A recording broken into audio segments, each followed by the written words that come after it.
Welcome to Lupus Speaks Podcast, where we navigate the journey of living with lupus together. I'm your host, Shedrica Shant'e, and I'm thrilled to have you here.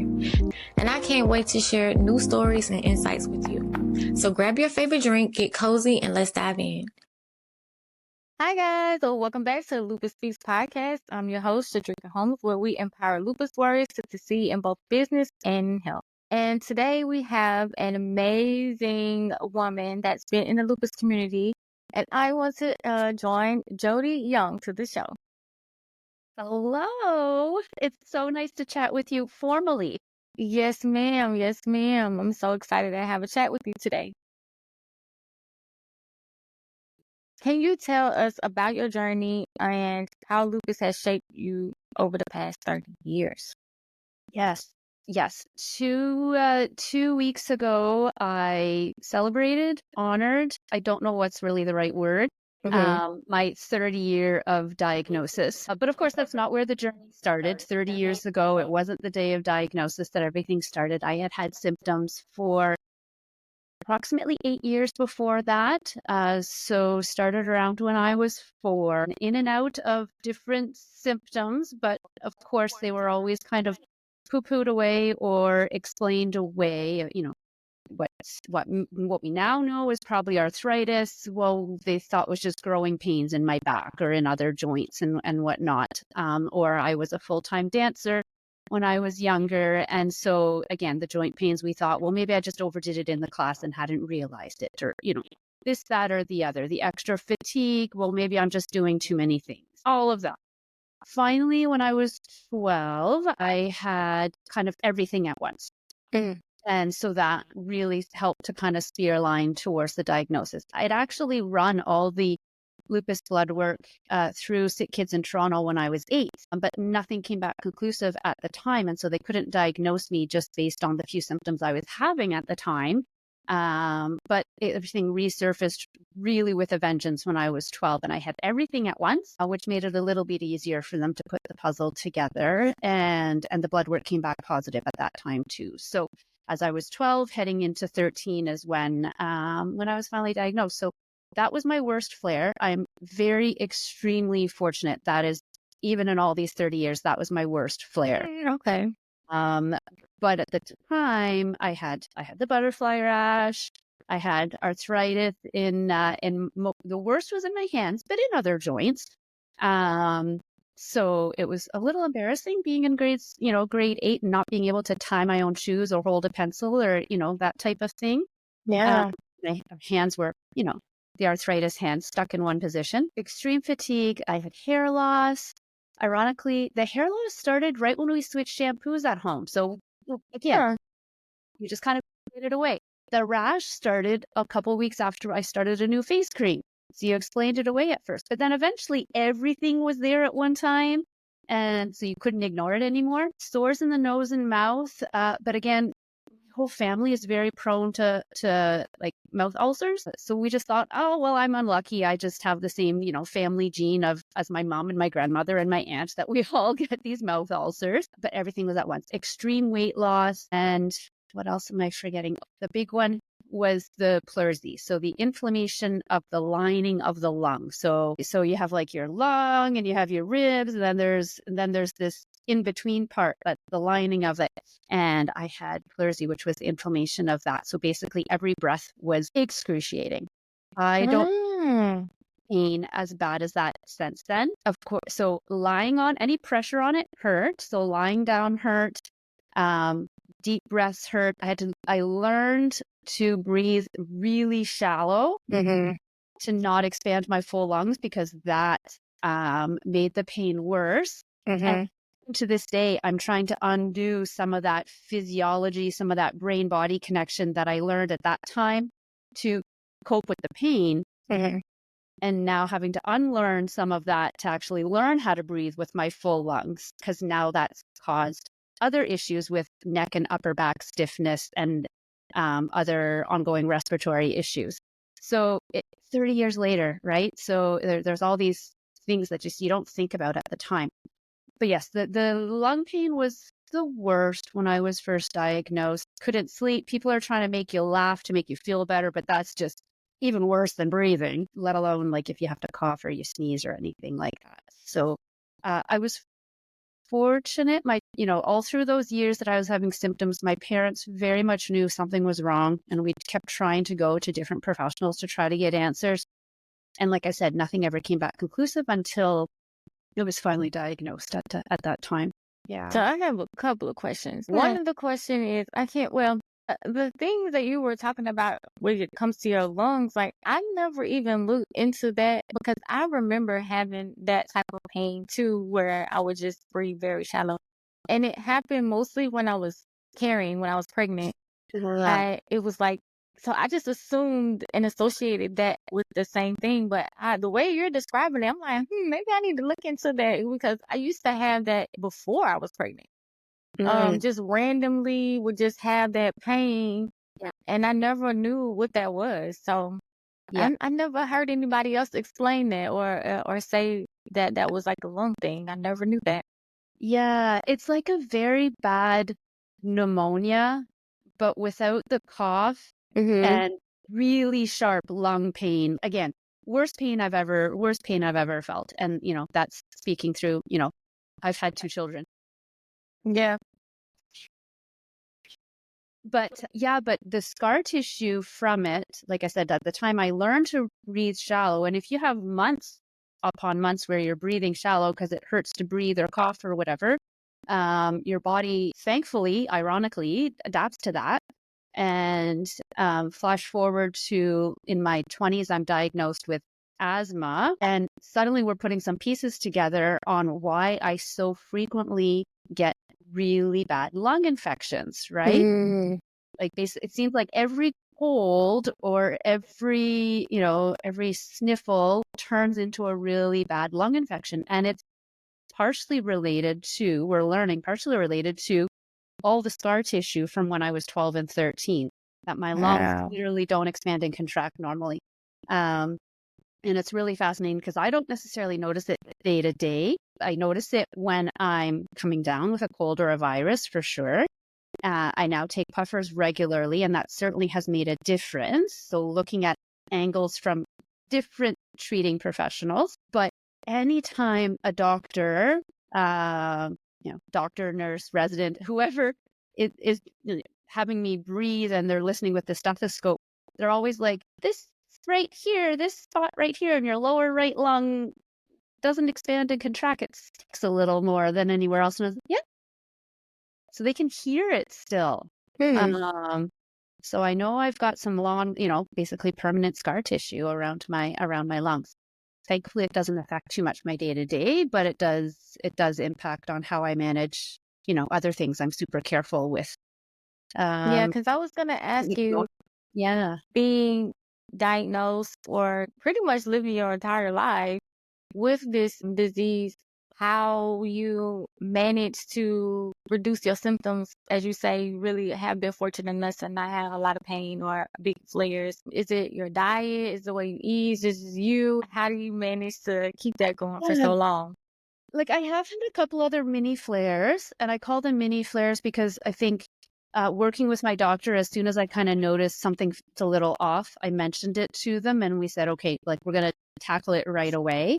And I know different specialists will have different opinions on that, right? Like some will want to wait until the symptoms are such a degree and your blood work comes back positive. And then some doctors will just be like, oh, let's, head it off before it gets any worse and let's start some treatment. So there, I don't know, there's necessarily a right or a wrong, but the other 2 lighter flares that I had, we basically intervened as soon as we noticed that something was starting to head downhill a bit.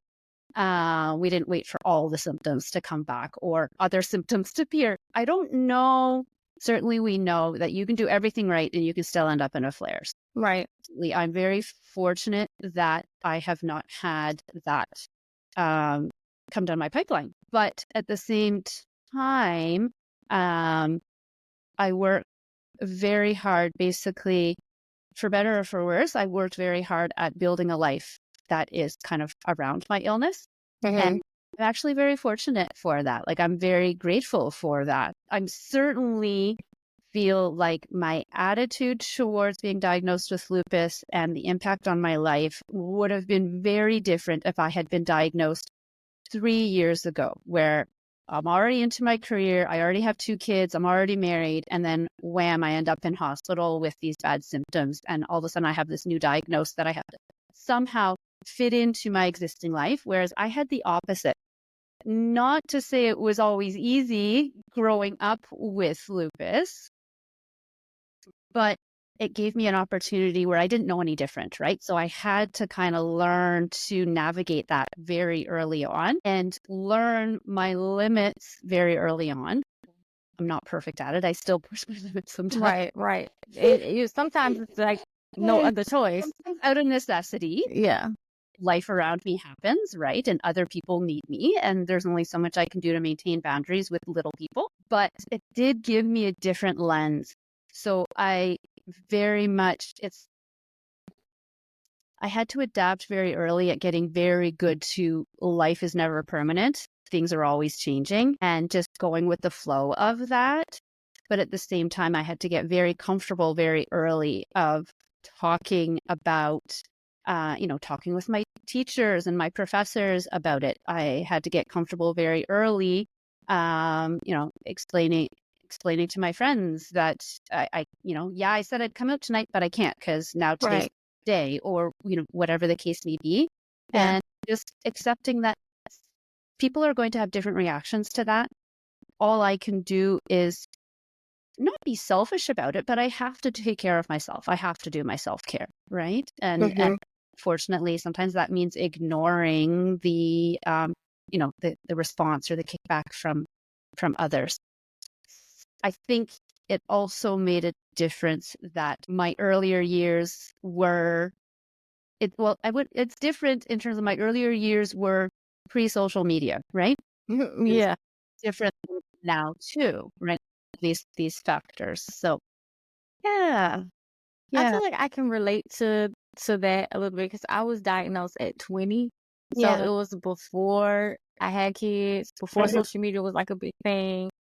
So it did give me time to kind of get adjusted and get used to having to manage life with it. So it was like I already knew what limitations or what I could do or how much to push myself prior to the babies. So I can relate to that. Yes, exactly. And right from the get-go, when we were dating, my husband knew that I had lupus, right? And so right away, we started having these conversations of like, are you tired or are you tired? Yeah. Difference there, right? And really building that into our relationship. I built it into my schooling, into like the job and the career that I have as something that's sustainable for me and something that has benefits and sick leave, for whenever I do need to take some time off to manage myself. And my kids have known about it right from, not right from the beginning when they but basically right from as soon as they could understand anything. It's like, yeah, mommy takes pills every day, right? So that's just what it is. Yeah. So let me ask you, what inspired you to start a lupus support group and how has your role in the community evolved over time? Yes. So the starting of support group is going back to when I was a teenager where there's no social media. My parents got involved right away. They wanted information and support, and from there they became, local board members and everything. But when I was going to the support groups as a teenager, everybody was, at least 30 years older than me. Right. And as much as I appreciated some of the information, there was a disconnect there. And so I kind of took it upon myself to reach out to some of the local lupus clinics or other treating physicians, and reached out to some of the other, like the local groups, to say, if you ever get somebody of a younger demographic, I'm looking at getting a group going because I feel there's a need that, Right. we have some similarities. And sometimes if you have a guest speaker for your main group that's of relevance to us, of course, let us know. And so I got a group going just to try to meet the need of a, teenager, young adult population. But with that, I was involved right away with Lupus Ontario and still attending their support groups, doing some advocacy and fundraising and whatnot, writing for their newsletter, for Ontario newsletter and Canada newsletter. And so everything kind of evolved from there. That I did some speaking at the provinces and the national level. I was doing some writing for them. And the last few years, eight years, I've been attending international conferences and doing some speaking. So everything's literally evolved over time. But it was once I was kind of more at the national level that the book kind of started to come to fruition as well. So I've always been involved in local, no matter where I've moved to for living or university studies or whatever. I've always connected myself into whatever the local happenings were, Right. but while still maintaining a connection at some other larger levels for that level of advocacy.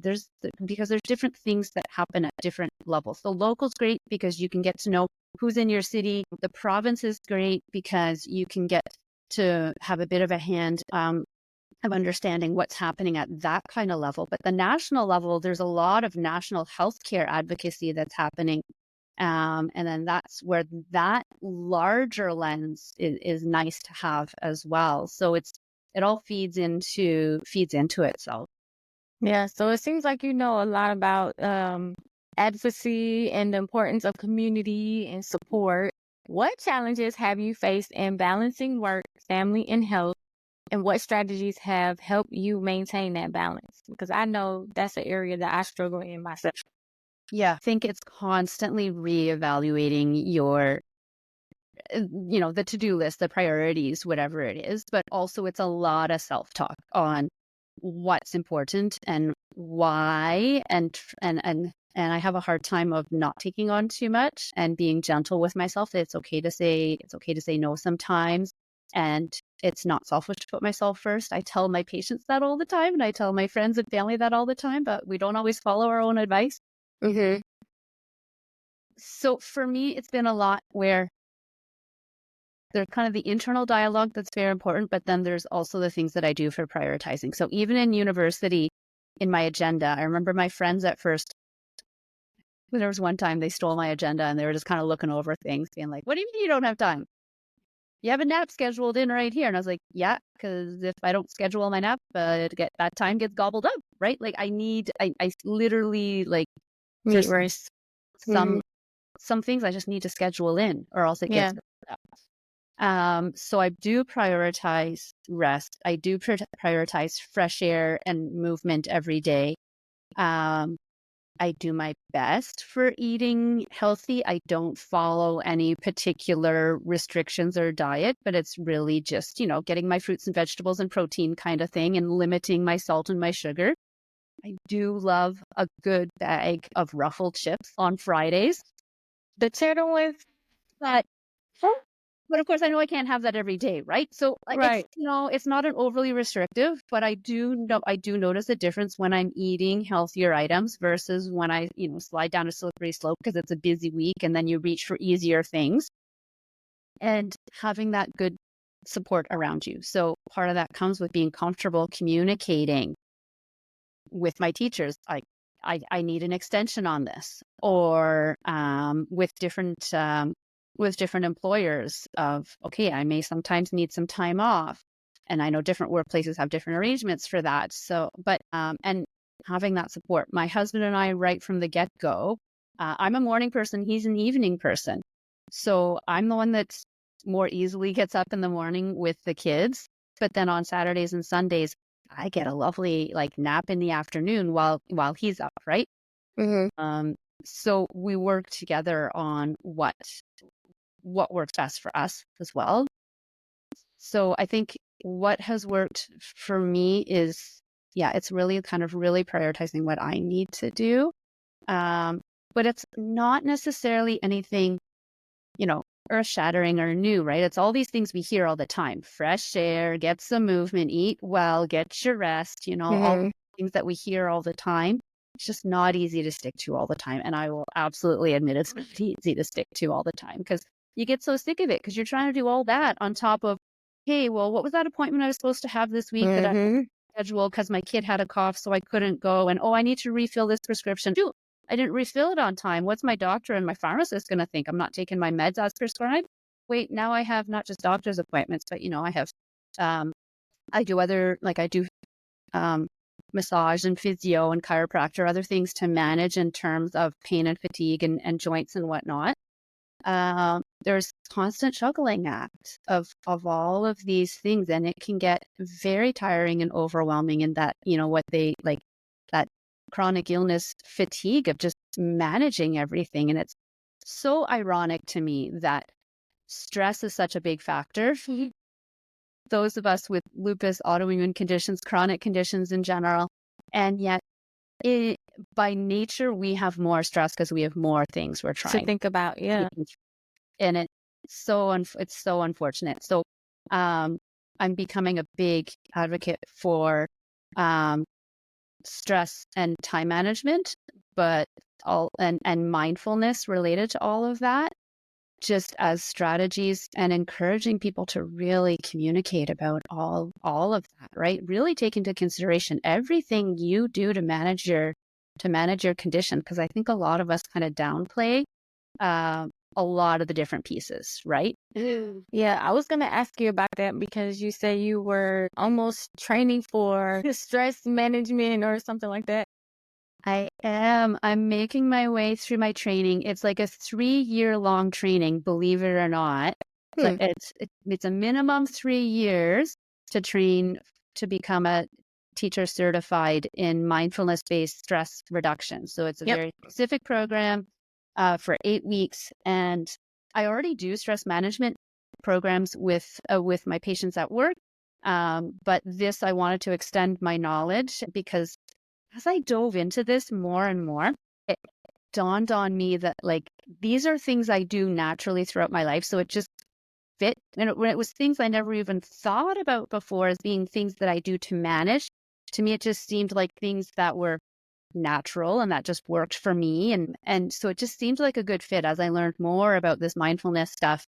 And if I'm already doing it, seems like things that just worked for me, then why not kind of seek my actual certificate in it? When I was back at Sick Kids, one of the nurses was the first one. So I'm 13 at Sick Kids, and they're like one of the first ones that are talking to me about breathing exercises to help me relax and hopefully help me sleep a little better, or a little more, less insomnia, and have a bit more of a comfortable sleep, even with all the body pains that I was having.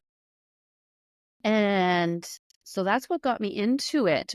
But I've continued with some of the, aspects, facets of it ever since, where, you need a few minutes every day where you're just kind of sitting and, right now it's great. The leaves are changing color. So it's very easy for where I'm living, of having just taking 2 minutes and just staring in awe at this, beautiful tree that has all the different colors shining on it, or something every day that you can take 2 minutes and pause and breathe and really just appreciate and be in the moment. And I was doing that already before. I didn't even realize this was like a concept and that they had teaching on how to teach this to people. Right. I was going to ask you, how do you teach somebody to be mindful? Like, you would just think that they're already doing that. Like you said, it's natural. It comes natural to you. You already do it anyway. So it's like, yeah, I don't know. Why aren't people doing this? Why are they not automatically just clicking in their mind to do that? How do you teach someone to do that? I know. And it's just, we just live such busy lives, right? We just live such busy lives. And there's so many different, it's funny, a friend of mine posted this morning this wonderful quote of, there's, this person's telling you this is what you have to do, and this other group is telling you this is what you have to do, and this is pulling you in this direction, and this other thing's pulling your attention, and this is pulling your attention, and you need to get this done today. And really, what's important? And really, what's important is, health, family, we can, we each might name a few different things, but really trying to boil your life down of like, what's really important. And I know that's not easy day to day. We all have those days where it's just like you're getting sucked down the void, right? Mm-hmm. But even on those days, there are moments where you can take a minute or two and just focus on one thing that's bright and shiny in the room, or one small aspect of your life that you are still grateful for, or that still makes your heart flutter, or whatever, the twinkle in your eye. That's what gets you through those days. Yeah. It's easy for me, I guess, because my little ones, there are always moments where they make me laugh and they spark so much joy, and I'm just like, oh my God, I love you. I'm like, I guess it's that reflection in the mornings too, just taking time to just like, I write my prayers versus just saying them out loud. So that's always been my way of pulling in and being able to have that mindfulness or that moment to myself to just really be thankful or just have gratitude. And I think that's the best way to get started, is to just say thank you. Yep.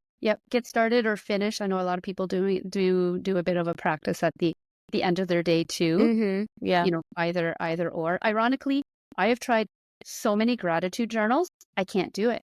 I cannot do it. Like I don't have the dedication for it. So for me, I take just a lot of little moments where in my mind, I kind of take a little picture, or I literally will take a picture with my phone. We all have our phones. Right. I know, right? So what helps me too is the same thing, the same idea as writing things out, whether it be prayers or gratitude journal or whatever. And there's a lot of research around the benefits of prayer itself and journaling itself, or both together.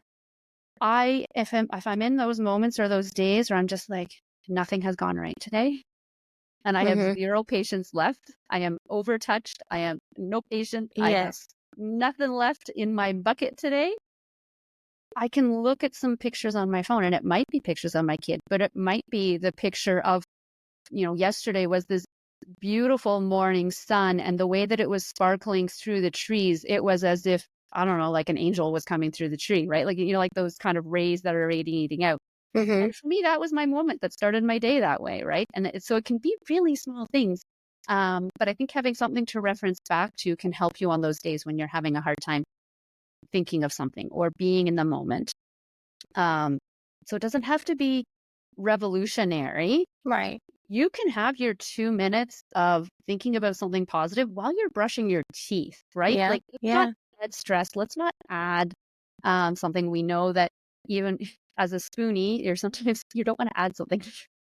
You don't. So how do we just build this in, right? And that's really trying to get my teaching certificate for, so that I can really bring this more down at a level that works for lupus patients and works for other spoonies, right? Like I just want to bring that forward. So let's talk about the book. Yes. So Fabulupus. Yeah. I know, but it's really just that play on word on fabulous and lupus meshed together. So yeah. So can you tell us a little bit more about that? Yeah, so that was definitely a labor of love for myself and co-author Jessica. She approached me at Lupus Canada conference. Oh, goodness gracious. Was that 20 years ago now, maybe? Less than that, but not that much less than that. And she had really liked all of my contributions to the newsletter. She liked my writing style and like all the different topics that I covered. And she was wondering if I would mind partnering up with her to write a book. It had always been something I wanted to do. That's why I was doing the newsletter. I was trying to reach as many people as I could. But the idea of writing a book on my own while I was a university student was just way too much. Right. And we both agreed on what topics needed to be covered, because really there was no book. There's a few more now, but at the time, and there's some really good ones now, and now there's social media. But at the time, we didn't have social media. There was no book out there that talked about lupus or any autoimmune condition or chronic condition, but from the perspective of all the ways that it affects your day-to-day life. So it's all these things I try to live and that she tries to live. So it's not the medical stuff. It's really like, how do you navigate relationships? How do you navigate education? What are your options in employment for accommodation? Should you consider when traveling as a lupus patient? What about spirituality? And so so each chapter is a different topic, with some links to some, maybe whether it's government resources or other support group resources or other things, but also each chapter has a couple of examples from our own lives on how we navigated certain situations, some common situations that might come up for other individuals. So it's not just talking about what does the research show, but it's also how did we handle that situation. So it's really it's all that life stuff, right? Which obviously knowing about the medical stuff is important. To be able to better advocate for yourself, you need to understand your symptoms and the treatment options and be able to kind of talk the lingo with your doctor or your treating team, since you are a valuable part of your treating team. But what I continually hear from patients is just the frustration of not having enough support around all those other areas of their lives, right? Yeah. So that's what we were trying to fill the gap there. So that's really the book. So I was actually thinking about that in preparation for chatting with you today, and I was like, oh yeah, December will mark 10 years the book has been out. It blows me. I'm starting to think, oh, now that I realize this, what do I do to mark that anniversary? Yeah, I was going to say, it sounds like a really, really good resource, just being able to have that tangible thing you can just pick up and read and reflect back to if you are struggling with something. Yeah. So where can they get the book?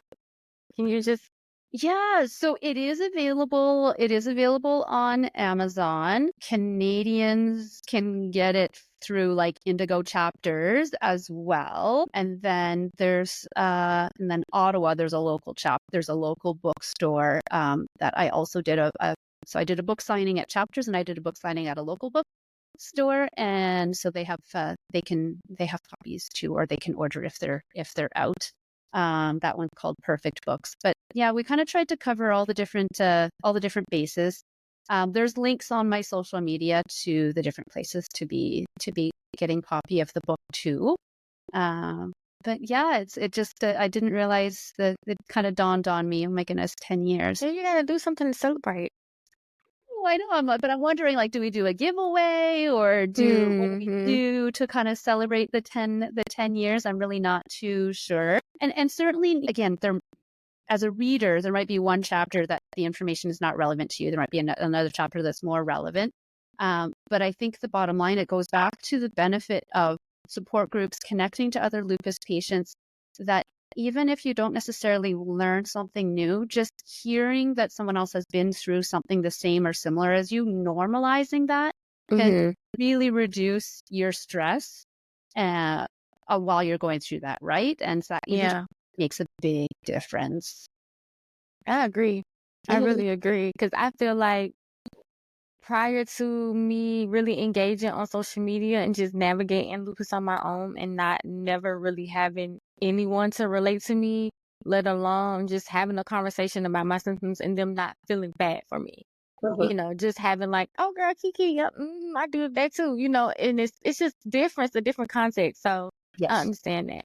Yeah. So what are your hopes or for the future of the lupus community, and what changes or improvements would you like to see? At a bigger level, I would love to see the time between symptoms and diagnosis to decrease. Just saying, in my 30 years, it is still average of 7 to 9 years of diagnosis. That's what it was when I was diagnosed. That's what it still is. That's shocking to me that, like, with all the medical advances, we haven't advanced that at all. So I would really love to see that shrink. I think that would decrease a lot of distress for the patients, but I also think that might decrease some like long-term medical spending, right? Or impact on the medical systems. that's, that's like a bigger kind of thinking for me. I would love to, I love social media. I love in-person stuff too. Obviously, there's benefits to both. I would love some sort. I don't even know how this would happen. This is like really dream thinking.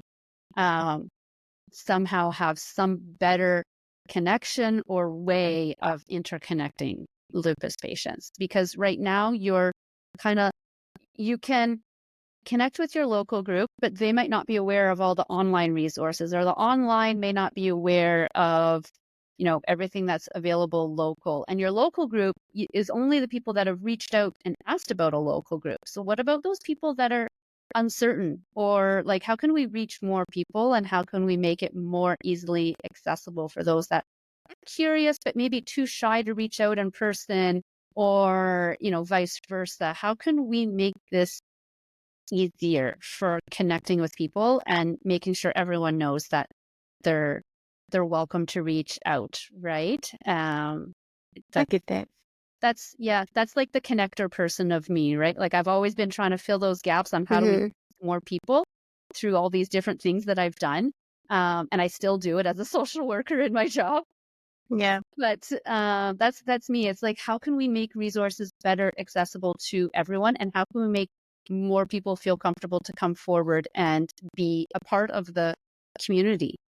I was Yeah. going to say that too. I agree with that, because I feel a lot of people are so ashamed of it, or, embarrassed, or just really just want to keep quiet and navigate it on their own. And they do not have to. And I think if they would just, be more vocal and just try to get more understanding, even just using themselves and their stories to help more people would be better than just navigating on your own, because your story could really help someone else. So I'm really big on, speaking up and saying something. That's why Lupus Speaks, having those conversations, because maybe I can't relate to you demographically, but a story that you went through, I can resonate with, and it just helps another person be able to say, hey, I need to talk to my doctor about that, or I need to ask about that medication, or maybe I need to advocate for myself that way.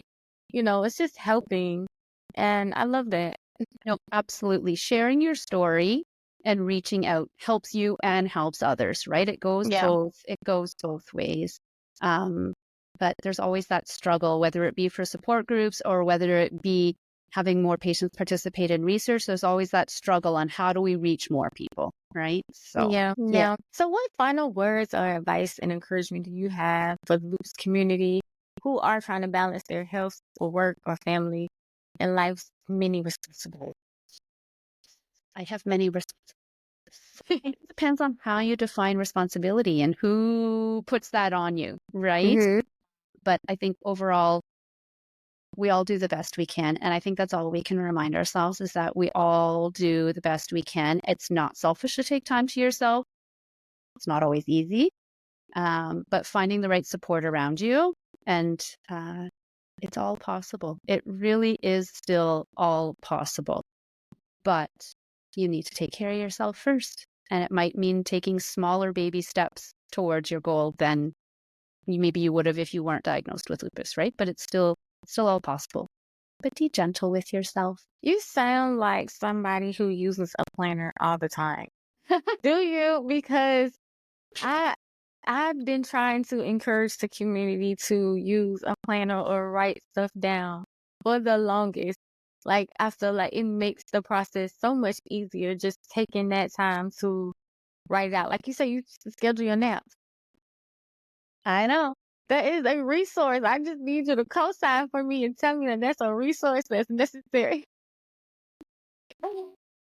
Agenda or some sort of planning device is very, very helpful. Yeah. But there has to be flexibility in that too, right? You don't want to be you don't want to be beating yourself up and kind of talking negatively to yourself if you had something on the agenda and then today you wake up and it's just not the day, or your kid wakes up and today's not the day. Right, because that happens. Right? It does, yeah. So you need a plan, but you need to be flexible along the way. And I think that's one thing that I'm grateful for my lupus, right? Like, I think I have adapted such a better way of approaching unexpected changes day to day or at a larger level, right? Like it could be with my kids, it could be with extended family, it could be at work, it could be with my health.